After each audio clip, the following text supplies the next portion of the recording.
आप लोग ये बताओ, किस किस को स्वर्ग चलना है, किस किस को नर्क चलना है? स्वर्ग सबको चलना है, नर्क किसी को नहीं चलना। आपको स्वर्ग नहीं जाना? जाना है। तो शास्त्रों में वर्णन है कि स्वर्ग कौन गए थे?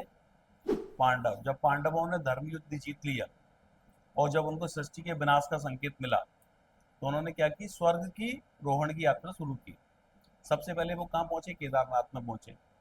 वहां पर उन्हें कौन के? शिव के दर्शन हुए। तो शिव ने उनसे कहा कि आप स्वर्ग जाना चाहते हो तो जो भी पुरानी दुनिया का तुम्हारे पास है, ये यज्ञ कुंड है, इसमें सब स्वाहा कर। तो अर्जुन ने अपना गांडीव कर दिया, भीम ने अपनी गदा कर दी, युधिष्ठिर ने अपना भाला कर दिया, और नकुल और सहदेव ने अपनी तलवार और फरसा कर दिया। जैसे ही उन्होंने उसको आहुति दी, वैसे ही स्वर्ग का द्वार उनके लिए खुल गया, यात्रा का मार्ग प्रकट हो गया। अब वो आगे आगे चले, तो एक समय ऐसा आया कि रास्ता ब्लॉक हो गया। अब पांडवों ने कहा युधिष्ठिर से कि रास्ता तो दिख नहीं रहा, कैसे जाएं? तो द्रौपदी बोली कि जीवन में जब जब तुमको दिक्कत आई है ना, तो मैंने रास्ता दिखाया, मैं आगे जाऊंगी और मैं तुम्हारे लिए रास्ता बनाऊंगी। जैसे ही वो रास्ता बनाने के लिए आगे गई, तो उसका पांव फिसला और वो खाई में गिर गई। पांडवों ने युधिष्ठिर से पूछा कि द्रौपदी की मृत्यु क्यों हुई? उन्होंने कहा द्रौपदी की मृत्यु इसलिए हुई कि द्रौपदी ने क्या किया था। द्रौपदियों ने बोला था सभा के अंदर, अंधे का पुत्र अंधा। दुर्योधन को नहीं बोला, ससुर को भी नहीं छोड़ा, उसके पाप के फलस्वरूप ये खाई में गिर गई। और आगे चले तो फिर रास्ता बंद हो गया, कैसे जाएं आगे? तो अर्जुन ने कहा क्या हुआ, गांडी नहीं है मेरे पास तो क्या हुआ, द्रोणाचार्य की सिखाई हुई धनुर्विद्या तो है, अभी मैं पुल बना ही देता हूँ। उसने पुल बना दिया। अब वो पुल पे चलने लगे। अचानक क्या हुआ, अर्जुन का पैर फिसला और वो भी खाई में। पांडवों ने पूछा युधिष्ठिर से कि इसकी मृत्यु क्यों? कि इसकी मृत्यु इसलिए कि ये इसके अंदर ये अहंकार था कि मुझसे बड़ा धनुधर कोई है ही नहीं, तो अहंकार इसको लेके चला गया।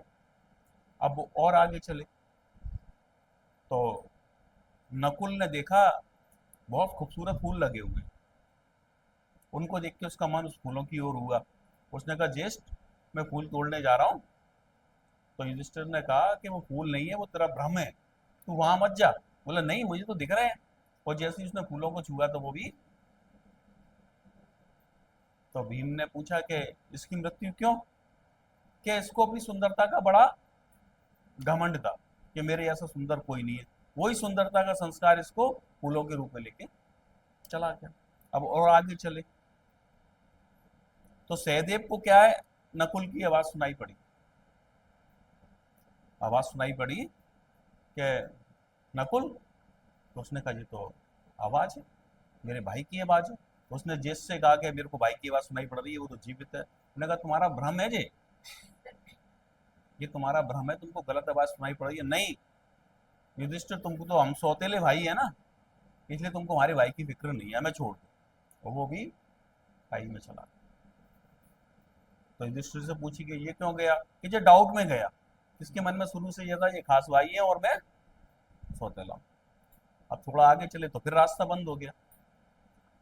अब भीम बोला कि ये बहुत दुर्गम मार्ग होता जा रहा है और मैं पवन पुत्र हूँ, हनुमान जी का भाई हूँ, मैं पर्वतों को तोड़ के रास्ता बना दूंगा। तो उसने लिया हाथ और पहाड़ में दिया तो पहाड़ चकनाचूर हो गया, तो फिर रास्ता बन गया। अब उस पर भीम चला तो वो दलदल में फंस गया।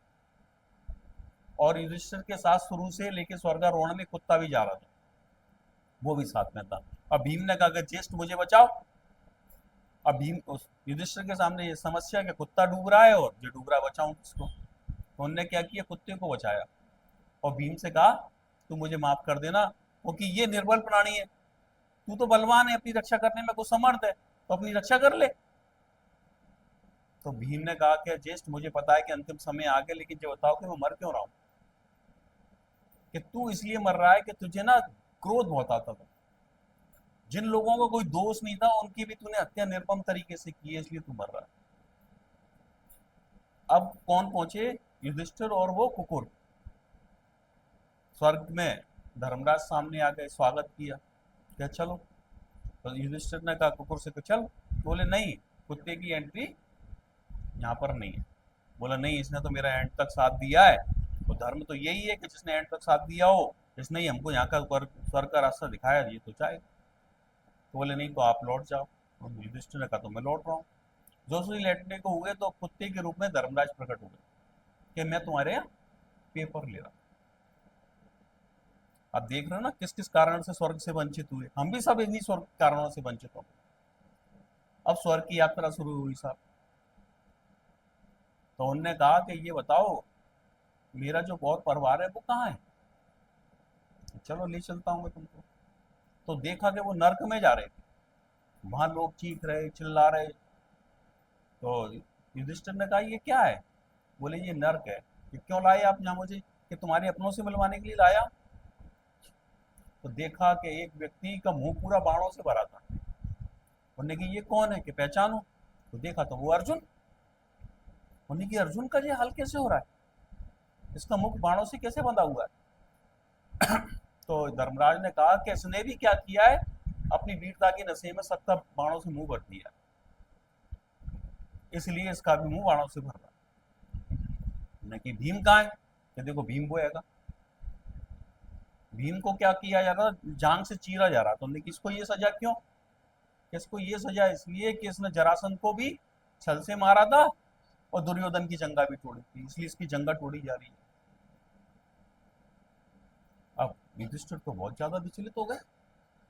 उन्होंने कहा नकुल और सहदेव को मैं दिखाऊं। बोले नहीं मत दिखाओ, मैं देख नहीं पाऊंगा मैं उससे ज्यादा।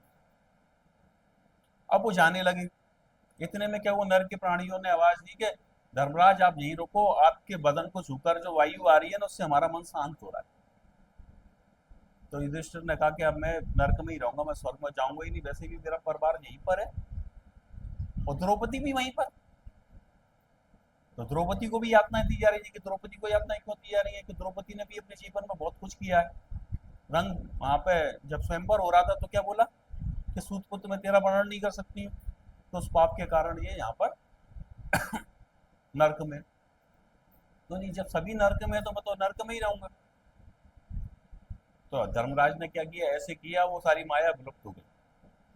कि ये तो आपके लिए भ्रम था। क्यों, क्योंकि पूरे युद्ध के अंदर आपने एक अपराध किया था। क्या, कि अश्वत्थामा मारा गया।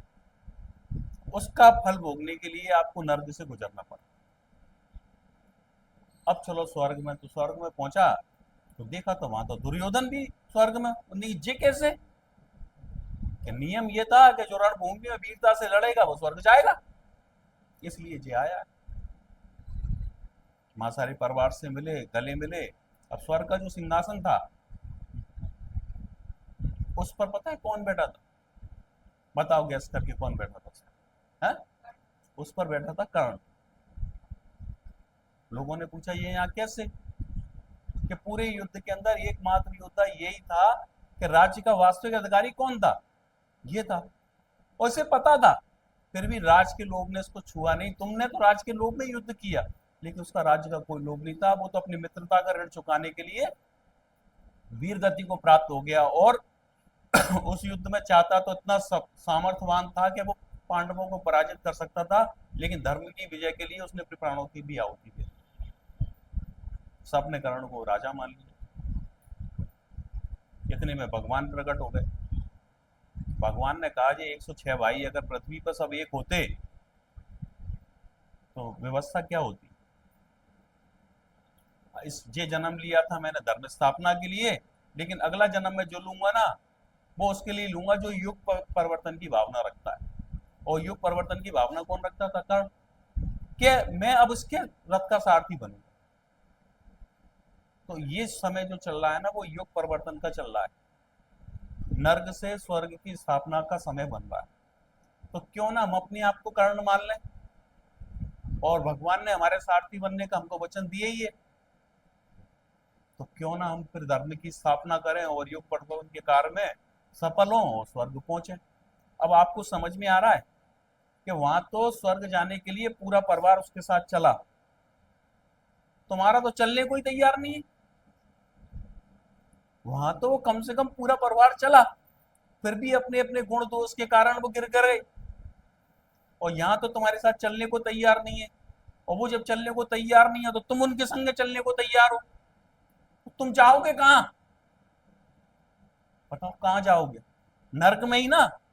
वो तो तुम्हारे लिए अच्छाई पे भी चलने को तैयार नहीं है, लेकिन तुमको मोह की ऐसी पूतली लगी है कि तुम उनके साथ में नर्क में जाने के लिए तैयार हो। इसलिए गीता में कहा है जीवात्मा अपना ही मित्र है और अपना ही शत्रु है। धर्म के रास्ते पर तो तुमको अकेला ही चलना पड़ेगा। उस समय ये सोचो, तुम्हारे मन में जब भी ये भाव आए कि मेरा घर परिवार के लोग मेरा साथ छोड़ रहे हैं, तो सोचो भगवान तो मेरे साथ है, मेरा निमित्त तो मेरा साथ है। तुम्हारा लव होना किससे चाहिए? भगवान से और निमित्त से। लेकिन तुम्हारा लव कौन से हो रहा है? जो कलयुग के असुर हैं उनसे। तो आपकी आत्मा की सदगति होगी। तो अभी आपने ये स्टोरी सुनी तो उसमें समझ में आ गया ना कि हम स्वर्ग कैसे पहुंचेंगे। तो सबसे तो पहले तय करो, गोल बनाओ कि हमको स्वर्ग जाना है। दूसरा, जो पांडवों ने गलती की वो गलती मत करो।